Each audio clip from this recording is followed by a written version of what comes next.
On other issues, Coach, binalita ni CIC Executive Director, ICI Chair Renato Aboy Paraiso na may mga pera na nalolonder mula sa flood control project sa pamamagitan ng crypto.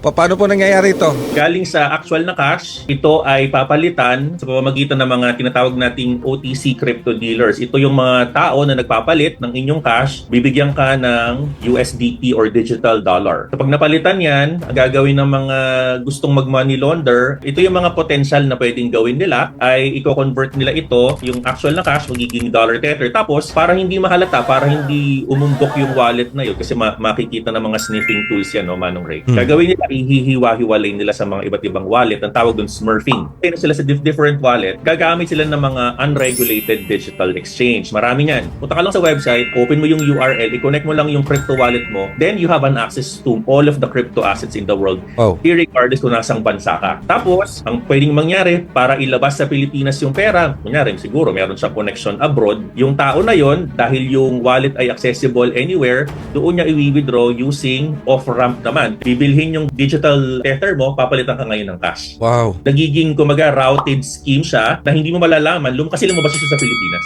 Manong Ray. Sus Mario Josep.